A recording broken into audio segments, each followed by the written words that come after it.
하나님을 가까이 하라. 그리하면 너희를 가까이 하시리라. 죄인들아 손을 깨끗이 하라. 두 마음을 품은 자들아 마음을 성결하게 하라. 아멘.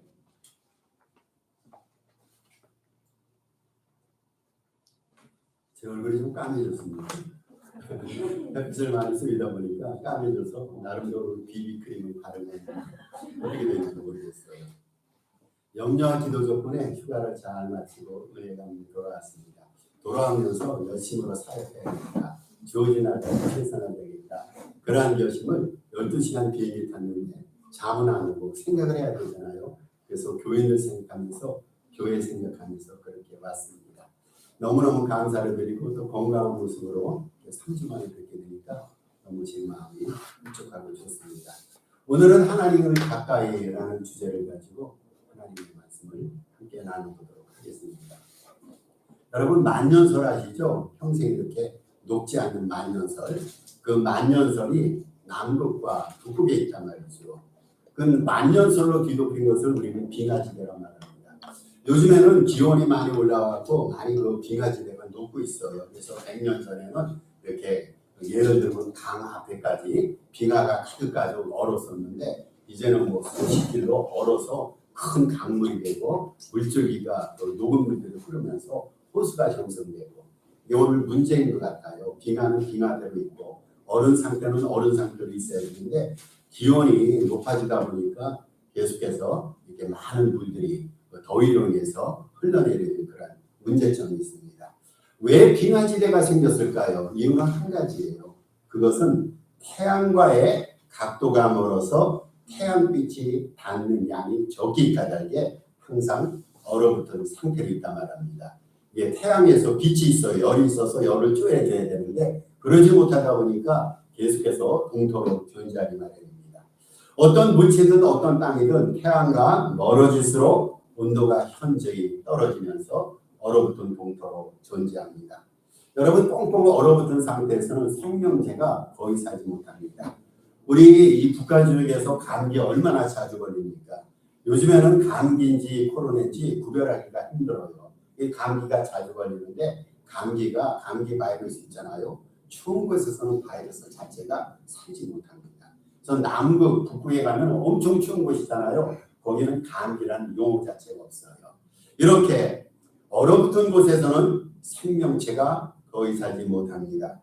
여러분 근데는 문제가 있어요. 이 자연만 얼어붙은 것이 아니라 땅만 얼어붙은 것이 아니라 더 큰 문제는 우리의 삶의 환경과 마음이 싸늘하게 얼어붙고 식을 때가 있는 게 문제예요. 우리 마음이 얼어붙은 상태로 있을 때가 있어요. 우리의 삶의 반경이 있잖아요. 이것이 좀 풍성하고 따뜻하고 훈훈해야 될 텐데 이러한 환경이 꽁꽁 얼어붙을 때가 있습니다. 온 세상이 차게 느껴질 때가 있어요. 그리고 온 세상이 냉랭하게 느껴질 때가 있습니다. 어떤 사람은 생각이 너무너무 찹니다. 내뱉는 말을 보면 그 말에 냉기가 섞여 있어요. 싸늘하게 느껴집니다. 행동에 찬바람이 쌩쌩 불 때가 있습니다. 어떤 사람이 양복을 입고 고가게 지나가는데 찬바람이 쌩 붑니다. 왜 그렇습니까? 그 사람의 영혼과 마음이 차기 때문이에요.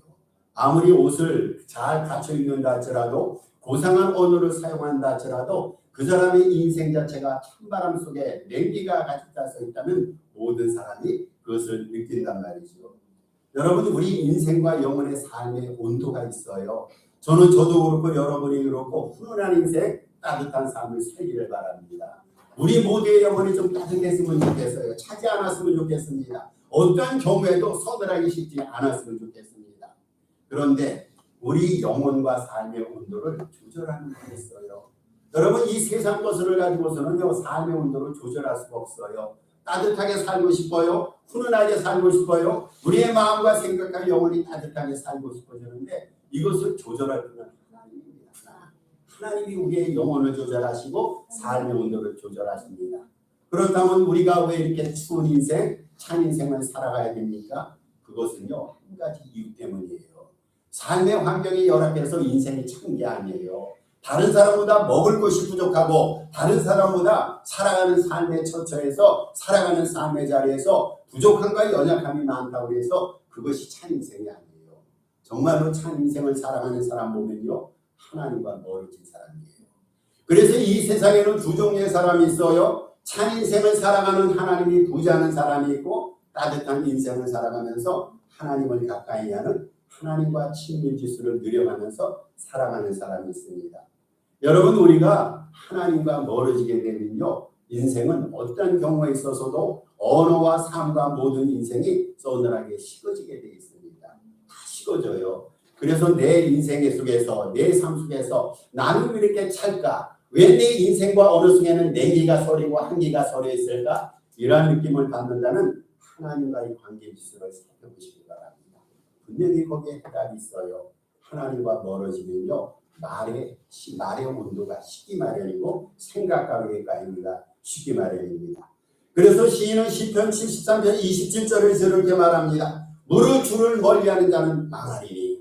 여러분, 망한다고 했어요. 누가 망합니까? 먹을 것이 없어서 망하는 게 아니에요. 남들보다 지식이 부족해서 망하는 것이 아니라 하나님과 가까이 하지 않는 자가 망한다고 했어요.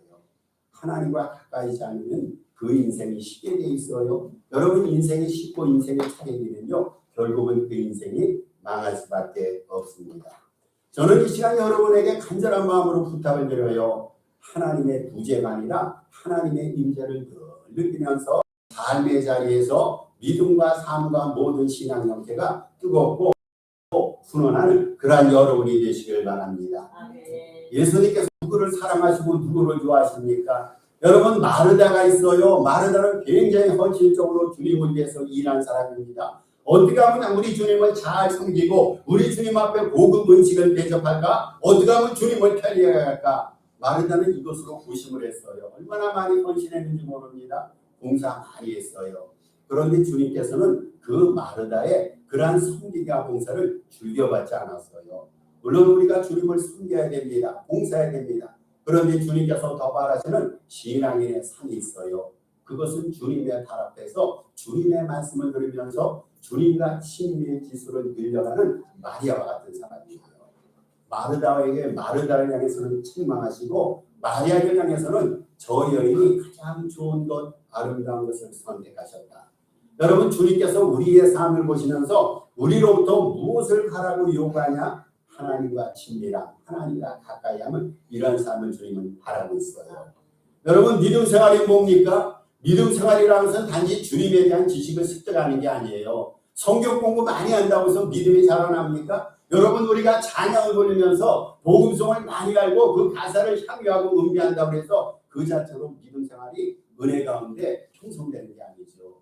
믿음 생활이라는 것은 다른 게 아니에요. 주님과의 관계입니다. 주님과 아름다운 관계를 맺어가면 그게 좋은 믿음이에요. 아무리 교회법을 많이 알고 이치적으로 논리적으로 따지기를 잘한다 할지라도 주님과 멀어진 상태에 있는 사람은 온전한 믿음이 될 수가 없습니다. 주님께서 내 안에 거하고 나는 주님 안에 거하는 것. 다시 말씀드립니다. 여러분, 믿음의 실체는 다른 게 아니에요. 내가 주님 안에 들어가는 거, 그리고 주님이 내 안에 들어오시는 거, 주님과 연합하는 거예요. 주님과 하나님의 역사를 떠나서 주님과 연합하지 않고 아무리 그 사람의 믿음의 형태가 아름다워 보인다 할지라도 그것을 우리는 온전한 믿음, 좋은 믿음이라 말할 수가 없습니다. 우리가 주님의 말씀을 지적으로 이해한단 말이죠. 여러분, 우리가 평생을 성경을 연구하고 살았어요. 설교로 들으며 교회 활동을 살았습니다. 웬만큼 목사가 강당에서 설교하면 첫 문장을 듣고 우리는 이해를 합니다. 여러분, 주님의 말씀을 이해하고 설교를 즉석에서 이해한다고 해서 그 자체로 믿음이 좋은 것일까요? 그렇지 않아요. 주님의 말씀을 이해하고 고개를 끄덕이는데 정작 그분과 마음으로 친밀하지 아니한다면요, 그것은 온전한 믿음이 될 수가 없습니다. 유명한 사람 스티브 브라운이라는 신학자가 있어요. 이분이 이런 말을 했습니다.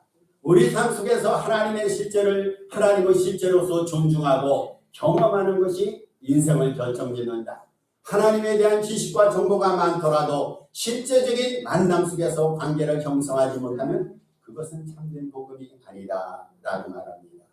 여러분, 두 번째 문장은 다시 있습니다. 하나님에 대한 지식과 정보가 많더라도 실제적인 하나님과의 만남 속에서 주님과의 관계를 형성하지 못하면 그거는 참된 믿음이 아니라 참된 복음이 아니에요. 다시 말씀드립니다. 여러분, 참된 믿음이 뭡니까? 주님과 아름다운 관계를 맺는 거예요. 내가 주님 안에 들어가는 거예요. 주님 안에 내 안에 들어오시게 하는 거. 이것만이 참된 복음이고 이것이 참된 믿음이에요. 우리 성경에 보면요, 주님께서 이 세상에 왜 오셨습니까? 우리와 함께 하시기 위해서, 우리와 좋은 관계를 누리기 위해서. 주님은 달려오신 게 아니에요. 우리와 함께 하셔서 우리 인생 속에 우리와 동행하셔서 연합하셔서 우리를 하여금 당신을 닮은 삶을 살아가도록 하시기 위해서 주님의 세상에 오셨단 말이죠. 예수 믿는 삶의 목표가 있어요. 뭡니까? 여러분, 주님을 닮아가는 거 아닙니까? 주님처럼 되는 거예요. 오늘날 왜 교회가 욕을 얻어먹습니까? 교회 신앙생활은 열심히 하는 것 같은데, 교회 활동은 열심히 하는 것 같은데 주님을 닮은 구석이 적다는 거예요. 이게 문제가 아닙니까? 예수 믿는 사람이 다 주님을 닮아가면요, 뭐가 문제가 될까요? 안 믿는 사람은 주님을 배척해요. 안 믿는 사람은 주님에 대해서 최선의 헌신과 그리고 최선의 순종을 하기를 원치 않습니다. 그런데 안 믿는 사람이 믿는 사람을 향해서 기대하는 것이 있어요. 나는 안 믿더라도 신자들은 예수님을 닮은 사람이 되기를 기대하고 원합니다. 여러분, 우리는 24시간 하루에 우리의 입속에 예수 그리스도라는 단어를 읊조리며 살아가지 않습니까? 그렇다면 우리 입속에서 그렇게 많이 되뇌이는 예수 그리스도를 닮은 구석이 우리에게 얼마나 많이 있는가. 예수님이 닮은 것을, 예수님을 닮아가는 것이 신앙인의 목적이고 신앙생활의 실체가 된단 말이죠. 어떻게 우리가 주님을 닮아갑니까? 주님과 연합하는 거예요. 여러분, 하늘에서 빗물이 떨어져요. 빗물이 강에 떨어지면요, 강물이 됩니다. 그런데 그 빗물이 바닷물에 떨어지면요, 염분과 소금기를 타면 바닷물이 됩니다. 우리가 주님 안에 풍당 들어가면요, 주님의 성품을 닮을 수밖에 없어요. 바로 그거예요. 예수님을 닮아가는 것이 신앙의 목표입니다. 어떻게 주님을 닮습니까? 주님과 연합하고 주님과 친밀하게 지내면서 아름다운 관계를 맺어갈 때 그것이 바로 복음이고 그것이 참 믿음이라는 것이죠. 인생은 하나님과 얼마나 가까이 지내는가에 따라서 삶이 확연히 달라집니다. 여러분, 인생은요, 삶의 방향과 철학이 달라지고 목표와 운명이 하나님과 가까이 하는 사람은 달라지게 됩니다. 예수를 믿기 전에는 내가 배운 바에 따라서 세상의 원리와 철학을 가지고 그렇게 살아갔어요. 예수를 믿기 전에는 우리는 신유를 따라간단 말이죠. 대다수가 가는 길을 따라갑니다. 민주주의 원칙이 아닙니까? 그런데 예수님을 믿은 이래는 우리가 주님을 닮아서 주님의 뜻을 삶 속에서 순종 이행하면서 주님을 닮아가는 삶을 살아갑니다. 그러다 보니까요, 주님과 가까이 한 사람은 삶의 철학이 바뀌고 목표가 바뀌고 운명이 바뀌고 삶의 내용이 바뀔 수밖에 없어요. 여러분, 이것이 변화가 아닙니까? 예수 믿는 자가 믿기 전과는 확연히 달라지고 변화를 받아야 되는데 어떻게 변화를 받을 수 있습니까? 주님과 친밀한 관계를 맺게 바로 전합니다. 오늘날 예수를 믿지 않는 사람들이 주님과 친밀하지 않단 말이죠. 예수를 우리가 피상적으로 믿고 성경 말씀을 제대로 이행하지 않고 머리로만 이행하면서 그렇게 신앙생활을 하다 보면 주님과 그래서 친밀하지 않다면 어떠한 일들이 벌어질까요? 여러분, 한번 가정을 해보십시다. 우리가 주님을 섬기려면서 교회 생활을 하고 있어요. 그런데 실질적으로 주님과 가까운, 주님과 친밀한 신앙생활을 하지 아니할 때 우리 삶 속에 어떤 일이 벌어질까요? 첫째로 마음속에 죄의 쓰레기가 생기게 됩니다. 여러분, 우리가 주님과 가까이지 않으면요, 우리 영혼 속에 죄의 쓰레기가 생기게 됩니다. 왜 그렇습니까? 우리의 영혼과 마음은 주님이 거하는 좌소예요. 좌소. 주님께서 우리 안에 들어오시는데 어디 들어오십니까? 심령 가운데 들어오시는 거예요. 그런데 우리가 주님과 가까이지 않으면요, 주님은 우리 속에 들어오실 수가 없어요. 주님이 우리 안에 들어오시려면 어떻게 됩니까? 세상의 쓰레기들이 우리 안에 들어오는 거예요. 어쩔 수 없어요. 예수님을 내 심령 속에 모시던 아니면 쓰레기 같은 세상의 원칙과 철학을 따라가든 그래서 주님과 가까이 친밀히 지내지 않으면요, 마음의 죄의 쓰레기가 영혼에 가득 차게 됩니다. 두 번째입니다. 인생의 방향성이 흐려지게 됩니다. 주님과 친밀하게 지내지 않으면 인생의 방향이 흐려지게 됩니다. 현대인들이 그런 말 하지 않습니까? 인생에서 중요한 것은 속도가 아니라 방향이라 말합니다. 빨리는 달렸어요. 그런데 A라는 방향으로 가야 되는데 B라는 방향으로 갔다면 속도가 무슨 의미가 있냐 그거예요. 제대로 가야 됩니다. 제대로 믿어야 됩니다. 알고 믿어야 됩니다. 그런데 주님과 친밀하게 지내지 않으면 인생의 방향성이 흐려지게 됩니다. 예수님을 섬기지 않는 사람은 자기가 제대로 갖다 섬겼는데 인생의 종착지를 하면서 인생의 뒤안길을 돌아보니까 잘못된 인생을 살았음을 고백하게 됩니다. 세 번째 결과가 나타납니다. 주님과 친밀하지 않으면 시험받고 도전받을 때 인생이 무력해집니다. 여러분, 우리가 도전받고 시험받아요. 이 세상에서 흔들리지 않는 사람이 있을까요? 여러분, 목사도 흔들립니다. 성인 군자도 흔들립니다. 이 세상에 있는 모든 사람이 크고 작은 일에 흔들리기 마련이에요. 도전받아요, 시험받아요, 유혹받아요. 신앙생활 열심히 하고 성령 충만하다고 해서 그 사람에게 믿음의 도전이 없습니다. 있단 말이죠. 모두가 다 흔들리고 도전을 받아요. 유혹을 받습니다. 그런데 유혹을 받을 때 주님과 함께하는 사람은 주님의 힘으로 그 유혹과 도전을 극복할 수가 있어요. 그런데 주님과 함께하지 않는 사람은요, 자기 인생의 경험과 지식을 추구합니다. 이렇게 살면 인생의 문제를 해결할 수 있겠지. 그러다가 더 큰 미궁에 빠지게 됩니다. 네 번째 결과가 있어요. 주님과 친밀하게 지내지 않을 때 어떤 현상이 벌어지냐? 영의 눈이 흐려집니다. 이 세상에는 몇 종류의 눈이 있어요. 첫째로 육안이 있습니다. 육체적인 눈입니다. 나이가 들면 노안이 형성되면서 시력이 점차적으로 희석이 됩니다. 육안이 좋은 사람이 참 눈이 모든 육체의 보물이라는 말이 있지 않습니까? 이 눈을 잘 관리해가지고 작은 것이 깨알 같은 것이도 볼 수 있는 것도 건강의 축복이고 하나님의 은혜 가운데 하나예요. 여러분, 지식의 눈이 있습니다. 기안이라고 말합니다. 안 배운 사람에게는, 못 배운 사람에게는 이런 지적인 눈이 없어요. 그런데 배운 사람은요, 눈에 보이는 것 이상의 지식의 눈을 가지고 이 세상의 운행 과정이라든지 세상에 배워주는 모든 일을 파악하고 해석합니다. 육안도 필요합니다. 지안도 필요합니다. 그런데 제일 중요한 눈이 있어요. 영안입니다. 영안.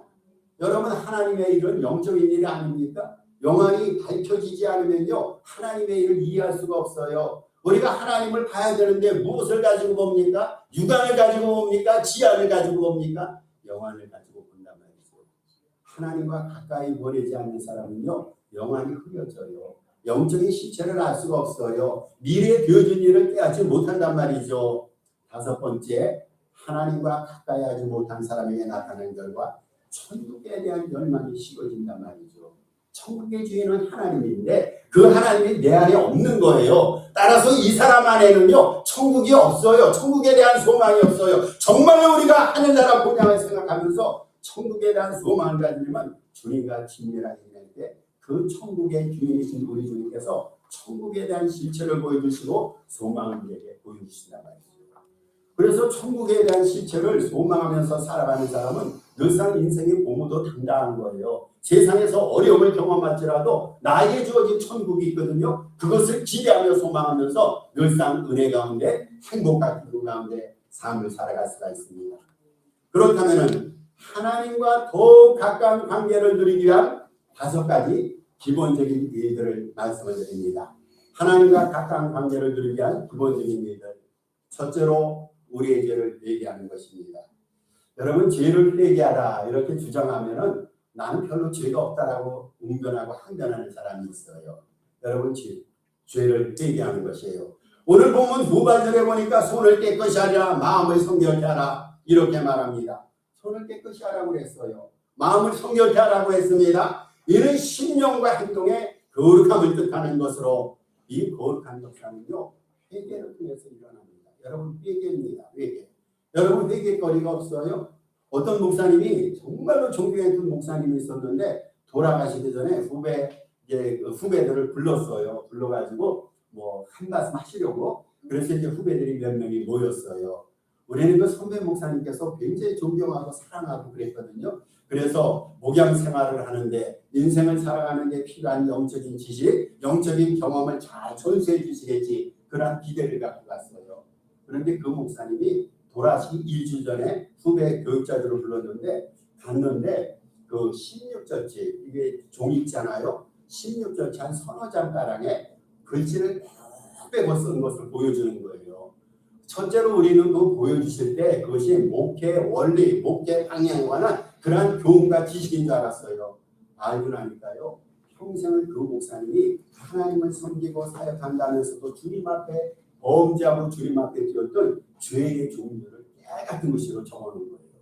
저는 그때 깜짝 놀랐어요. 야, 이분이 뭐 죄가 없는 분인데 이런 분 정도면 회개거리가 없는 분인데 선호상 2장의 그 죄의 내용과 죄거리가 많은 걸 보고 보통 사람이 우리들이 얼마나 하나님 앞에 회개거리가 많은가 그때 다시 한번 생각했어요. 여러분 중요한 것은 회개하는 겁니다. 정말로 우리가 은혜 받기 위해서는요 죄를 쏟아내야 돼요. 언젠가는 우리는 하나님 앞에 열심히 기도합니다. 그런데 기도에도 응답이 안 나타나요. 기도의 원리에 따라서 방법에 따라서 열심히 기도하는데 왜 기도에 응답이 없습니까? 시편에 보면은요 우리의 죄가 하나님과 우리 사이에 죄가 담을 형성해서 하나님 앞에 올려드리는 기도가 죄의 담에 붙여서 떨어져서 기도의 열매가 없다라고 말합니다. 여러분 정말로 하나님 앞에 우리가 죄거리들을 꼭 회개해야 됩니다. 하루하루를 살아가면서 하나님의 뜻대로 살지 못했던 죄, 사랑하지 못했던 죄, 기도를 쉬졌던 죄, 하나님의 뜻이 우리 안에서 있음에도 불구하고 그것을 실행하지 못했던 죄, 이것을 회개할 것을 성경은 말합니다. 여러분 이 회개는요 하나님과 우리 관계를 복원시키는 거예요. 죄는 하나님과 우리 사이의 담입니다. 그런데 회개는 주님과 우리 사이의 관계를 복원시키는 겁니다. 누구든지 자신의 죄를 자복하고 회개하면 하나님은 미쁘고사 모든 불의로부터 우리를 대표하겠습니다 그랬어요. 두 번째, 하나님께서 말씀하실 때 진중히 듣는 것입니다. 여기서 좀 부사어 진중이라는 단어를 주의 깊게 생각하시길 바라요. 여러분 진중히, 신중하면서도 무거운 마음으로 듣는 것을 말합니다. 하나님은 우리에게 말씀하신단 말이죠. 친밀한 관계는요 둘 사이의 상호작용을 통해서 형성이 됩니다. 상대방이 말할 때는 내가 듣는 거예요. 여러분 이게 소통이 아닙니까? 그리고 내가 얘기할 때는 상대방이 듣는 거예요. 제가 굉장히 좋아하는 친구 목사가 있어요. 나이는 저보다 조금 많은데 이제 같은 동기로서 이 친구는 복학을 해서 졸업을 했는데 지금 뭐 박사학위가 2개에다 책도 여러 권 쓰고 굉장히 똑똑합니다. 근데 언젠가부터는 제가 이 친구를 피하게 됐어요. 왜냐하면 만나서 얘기할 때 95%가 자기 얘기만 해요. 남의 얘기를 안 들어요. 자기의 경험, 업적, 자랑거리를 언젠가부터는 피곤해져서 이 친구 만나면은 내가 돌아버리겠더라고요. 계속해서 이메일도 보내고 계속해서 카톡으로 보면서 자기의 전력과 행했던 모든 일들을 자랑합니다. 요즘에는 읽기도 싫어요. 너무 그러다 보니까. 여러분 이것이 소통인가요? 이게 과연 소통인가요? 나이가 들으면요 저는 분명히 기억하면서 나이가 들어갈수록 실행했다 생각하는 두 가지 것이 있어요. 하나는 지갑은 열자. 뭐 돈이 많지 않더라도 지갑은 열어서 적어도 후배 사역자들과 대화를 나누고 교제를 나눌 때는 뭔가를 사자. 두 번째는 입은 닫자. 여러분 맞는 말 아닙니까? 지갑은 열고 나이가 들어갈수록 입은 닫아야 됩니다. 그런데 우리는 거꾸로 돼가고 있어요. 이것이 요즘의 세대란 말이죠. 소통이라는 것은요 많은 사람과 아름다운 관계라는 것은요 상대방이 얘기할 때는 내가 듣고 내가 얘기할 때는 상대방이 듣고 이런 상호 소통의 관계를 통해서 얼마나 아름다운 거가 형성됩니까? 여러분 우리가 하나님의 말씀을 들어야 돼요. 기도하는 거 중요합니다. 그런데 하나님의 말씀을 들어야 됩니다. 하나님께서는요 말씀하실 때 성경을 통해서 말씀하시는 거예요. 어떤 사람이 자기는 하나님으로부터 직통계시를 받았대요. 여러분 그거 믿지 마세요. 성경이 직통계시, 성경에 다 있어요. 성경은요 신앙생활을 하면서 삶을 살아가면서 우리에게 필요한 삶의 원리들을 다 기록하고 있어요. 성경 한 권이 부족합니다. 어떤 거 직통계시를 받았다, 남이 못하는 어떤 특별한 경험을 했다, 여러분 이런 사람 조심하시기 바랍니다. 성경에 하나님께서 말씀하시는 거예요. 그래서 우리는요 예수 믿는 사람, 신앙생활 잘하기를 원하는 사람은 늘상 성경을 읽어야 됩니다. 성경을 들어야 됩니다. 성경을 묵상해야 됩니다. 성경을 암송해야 됩니다. 그리고 성경을 적용해야 됩니다. 이게 하나님의 말씀을 듣는 거예요. 여러분 성경에는요 영생의 은혜가 있어요. 우리가 들을 때 믿음이 형성되고 믿을 때 하나님께서 우리를 의롭게 하시고 의롭다함을 받았을 때 우리가 하나님으로부터 구원을 받지 않습니까? 여러분 들음으로는 믿음이라는 것은요 들음으로부터 나는 거예요. 우리가 들을 때 믿음이 형성됩니다. 그 믿음 까닭에 구원을 받습니다. 무엇을 듣냐 그 말이에요. 하나님의 말씀이에요. 하나님께서 말씀하실 때 성경을 통해서 말씀하실 때 진중히 듣게 된다면 하나님과 우리 사이가 아름다운 관계가 형성될 줄로 믿습니다.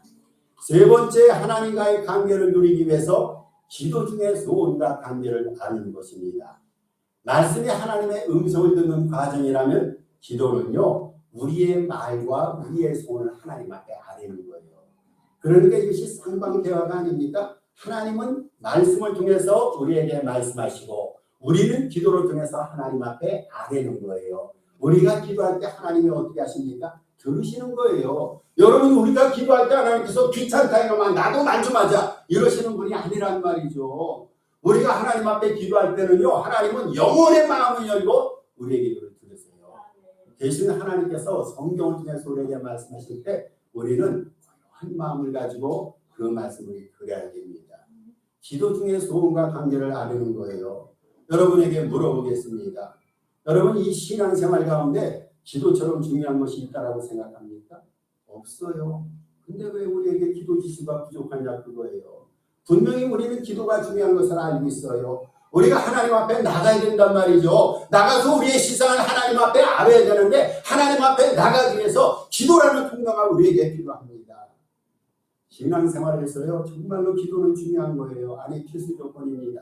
여러분, 기도 가운데 하나님의 능력을 받지 않습니까? 기도 가운데 하나님의 지혜와 하나님이 주시는 평안을 누릴 수밖에 없어요.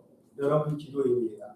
예수님의 경우를 살펴보세요. 예수님은 참 하나님 능력이 있는 하나님이 아니십니까? 그분은 하나님 앞에 나가지 않더라도 당신이 갖고 있는 고유한 능력으로 사역하실 수 있었어요. 그런데 성경에 보면요, 예수님은 하나님 앞에 기도했어요. 습관적으로 기도하셨어요. 주님은 철야 기도하셨어요. 새벽녘에 한적한 곳에서 주님을 찾으셨어요. 하나님 아버지와 기도 가운데 아름다운 친밀함을 누리셨어요. 그래서 하나님 아버지께서는 예수님이 기도하실 때 성령 충만한 은혜를 주셨어요. 당신의 능력과 지혜를 덧입혀 주셨어요. 여러분, 성경을 살펴보세요. 예수님께서 사역하실 때 하나님 아버지께 진 성령의 충만함을 가지고 사역했노라 성경을 증언합니다. 어떻게 우리가 성령 충만 받는다고요? 기도 가운데. 어떻게 우리가 하나님의 능력과 지혜를 얻는다고요? 기도 가운데. 하나님의 말씀을 들음으로 말씀 속에서 영생을 습득하시는 저와 여러분 되시고 우리의 기도 가운데 하나님께서 주시는 능력과 성령 충만한 은혜의 역사를 덧입는 저와 여러분 되시기를 주의 이름으로 부탁을 드립니다. 여러분, 기도하는 만큼이에요. 기도하는 만큼 믿음이 뜨거워지는 거예요. 천 없어도 기도하지 않으면요, 그 사람 믿음 뜨거워지지 않아요. 기도하지 않는 사람 보면요, 인생이 찰 수밖에 없어요. 인생이 냉기와 한기가 서려 있습니다. 기도입니다. 말씀입니다. 말씀 묵상과 기도를 통해서 다시 한번 우리의 패러다임을 굳건히 세워가시기를 다시 한번 부탁을 드립니다. 네 번째, 하나님과의 가까운 관계를 드리기 위해서 예배를 잘 드리는 것. 여러분, 이것도 평범한 얘기 아닙니까? 오늘 우리가 주님 앞에 예배 드리기 위해서 왔어요. 근데 예배를 드리다 보면요, 정말로 하나님과 우리 사이가 가까워집니다. 예배는요, 어떤 액세서리 같은 게 아니에요. 장식구가 아니에요. 인간의 본분이에요. 우리 하나님께서, 예수님께서 누구를 찾으신다고요? 신령과 진정으로 예배하는 자를 찾는다고 했어요. 이 세상에 85억 인구 우리 주님을 다 찾는 게 아니에요. 주님을 예배하는 자를 찾으세요. 오늘 여러분, 정말로 감사를 드리는 것은 저와 여러분 하나님 앞에 예배 드리기 위해서 이 자리에 나오지 않았습니까? 예배입니다. 이 예배 시간에 하나님께서 우리에게 은혜를 주시는 거예요. 여러분, 예배 시간에 하나님께서 신령한 은사와 하늘나라의 가장 좋은 은사와 선물을 우리에게 하여 주시고 주십니다. 여러분, 왜 이 시간 참여했습니까? 주님의 은혜를 받고 나왔잖아요. 그렇잖아요. 세상에 나가서도 할 일도 많고 재밌는 일거리들 많이 있어요. 그런데 우리 다 호두저절하고 우리 주님의 은혜를 삼하고 은혜를 받기 위해서 예배 시간에 찾아 나왔어요. 여러분, 하나님 앞에 예배 드릴 때 주님이 기뻐하시는 거예요. 우리가 하나님 앞에 예배할 때요, 가장 커다란 은혜가 있습니다. 주님의 임재를 경험하게 됩니다. 우리가 하나님이 어떠한 분인지 구체적으로 말로 설명할 수가 없어요. 전지전능하신 하나님은 인간의 언어로 담을 수가 있을까요? 담을 수가 없어요. 근데 그 하나님을 우리가 느낄 수 있단 말이죠. 여러분, 이거 안 느끼십니까? 찬송을 부르는데 어떠한 묵직한 존재가 여러분의 영혼과 심장을 가득 채우는 것, 여러분, 그게 주님의 임재란 말이죠. 그분에 대해서 정확하게 표현을 못하고 정확하게 그분에 대해서 정의를 내리지 못한다라도 이 예배 시간에 주님께서 당신의 존재감으로 우리의 영혼을 채우시고 우리의 마음을 채워주시는 거예요. 하나님의 임재를 체험한다는 말이죠. 그리고 또 예배 시간에 우리 성도 사이에 교제가 일어났잖아요. 예수 믿는 같은 교회 형제 지체자라고 해서 다 친한 거 아니에요. 여러분 과연 일주일에 얼마만큼 전화통화하고 얼마만큼 만납니까? 수십 년 신앙생활 같이 하고 한 교회에서 신앙생활한 그런 형제 지체 사이라도 만남이 부족할 때가 있어요. 다 그렇잖아요. 어떤 사람은 좀 멀리하고 싶은 그 교회 식구들 가운데 그런 사람이 있어요. 그런데요, 놀랍게도 이 예배 시간에 내가 때로는 멀리했던 사람과도 가까워지는 은혜, 가까워지는 역사가 일어납니다. 여러분 예배를 드리면서 형제자매 미워할 수가 있어요? 없잖아요. 우리 서로 위해서 기도해요. 서로 은혜 받기 위해서 마음의 문을 열어놓습니다. 이게 예배입니다. 예배 시간에 주님의 임재가 우리에게 가득 임합니다. 예배 시간에 형제의 지체간에 사랑과 평안이 이 시간 우리의 영혼과 삶의 자리를 가득 채워줍니다. 다섯 번째, 주님의 명에 순종하는 것이 하나님과 가까운 관계를 누릴 수 있는 비결입니다. 여러분 하나님과의 관계는요 두 가지 것을 네 개로 이루어집니다. 순종과 공경입니다. 우리가 하나님을 공경하라고 성경을 말합니다. 하나님을 공경하고 부모를 공경하라 성경을 말하고 또 성경은요 하나님을 순종하라 말합니다. 하나님을 순종하고 공경함을 통해서 하나님과 우리 사이의 관계가 형성되는 거예요. 순종을 떠나서 하나님과의 관계가 이루어질 수 있을까요? 여러분 하나님을 공경하는 이 공경을 떠나서는요 하나님과의 관계가 이루어질 수가 없어요. 무슨 말씀이든지 주님이 말씀하시면 주님 그거 못해요. 딴 사람 시키세요. 나와는 맞지가 않아요. 나 그 말은 피하고 싶어요. 이러시지 마시고 무슨 말씀이 있든지 주님이 말씀하시면 주여 말씀하옵소서. 내가 행하겠나이다. 여러분 이것이 복된 믿음 아닙니까? 이게 복된 믿음 아닙니까? 여러분 주님께서 우리의 정황과 상황을 알아요. 우리의 연약함을 알아요. 그럼에도 불구하고 주님께서 말씀을 통해서 우리에게 뭔가를 요구하실 때 거기에 따라 순종하면요. 그것 이상의 하나님의 축복과 우리에게 축복과 은혜가 우리에게 임한다는 말이죠. 예수님께서 다락방 강에서 제자들에게 이렇게 말씀하셨어요. 나를 사랑하면 내 말을 지키리니. 나를 사랑하면. 여러분 예수님을 사랑하는데 어떻게 우리가 주님의 말씀을 순종치 않을 수 있을까요? 입으로는 주님을 사랑한다면서 주님이 시키는 것을 불순종하면요. 이게 천재의 비밀입니까? 이게 주님과의 아름다운 관계입니까? 하다못해 부부지간에도요. 사랑하는 사이라면요. 무엇인지 들어주고 싶어요. 순종하고 지켜주고 싶어요. 정말로 우리가 하나님을 사랑하면요. 그의 계명을 지킬 수가 있어요. 그리고 우리가 하나님을 사랑하잖아요. 계명은요. 무거운 게 아니에요. 사랑하는 마음으로 행하면요. 계명 자체가 그렇게 지키기 어렵거나 지키기 힘들거나 무거운 것이 아닌 오히려 가벼운 것이고 즐거운 것이에요. 사랑하니까 이행할 수가 있어요. 그분을 따르고 그분에게 최선을 다하고자 하는 마음이 있으니까 순종할 수 있다는 말이죠. 여러분 순종하면요. 믿음이 살아요. 그렇잖아요. 불순종하면요. 천하 없어도 믿음이 안 자라요. 내 믿음이 정말로 성장할 필요를 느껴서 내 믿음이 자라갈 필요를 느껴서 하나님 앞에 순종할 때 하나님께서 우리의 성장 지수를 하늘처럼 높여주시고 넓은 땅처럼 높여주실 줄 믿습니다. 여러분 순종할 때요. 하나님과 정말로 친밀하고 아름다운 관계가 이루어집니다. 말씀을 정리하겠습니다. 우리가 정말로 친밀하게 지내야 될 대상들이 있어요. 우리 교우들 사이에 친밀하게 지냈으면 좋겠어요. 여러분 정말이에요. 세상 사람은요. 좋을 때는 좋아요. 내가 잘 나갈 때는 문전성시해요. 그런데 정말로 어렵고 힘들 때 끝까지 지체가 되어주고 형제 자매가 되어주는 그러한 존재가 있다는 교회 성도들이에요.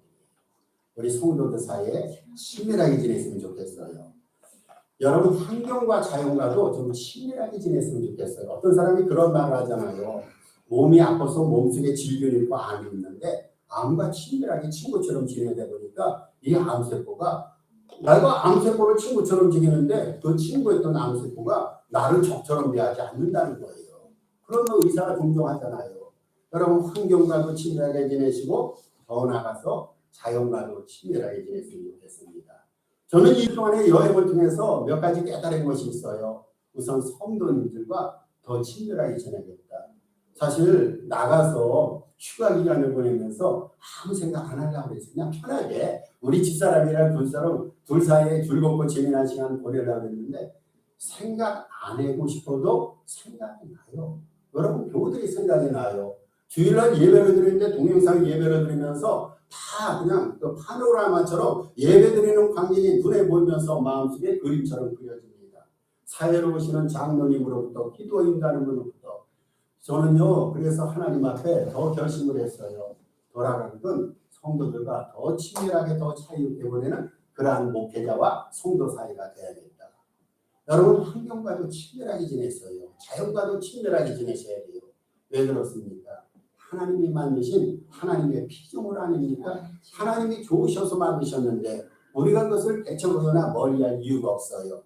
그런데요 무엇보다도 누구보다도 우리 주님과 아주 가깝게 아주 친밀하게 지내시길 바랍니다. 사도 바울이 그런 고백을 했어요. 이제는 자기 자신이 스스로 하는 것이 아니라 스스로 사는 것이 아니라 자신 안에 그리스도가 사신 것이라고 했어요. 여러분 이게 믿음 아닙니까? 내 안에 예수님이 사시는 거예요.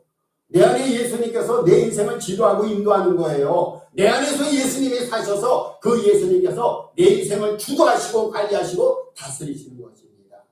여러분 주님께서 내 안에 사셔서 내 인생을 다스리는 삶 이것을 가르쳐서 하늘나라 삶이라 말합니다. 하늘나라는 상태를 말합니다. 주님이 다스리는 것이 하늘나라예요. 내 심령을 다스리시면 그 심령이 심령 천국이 됩니다.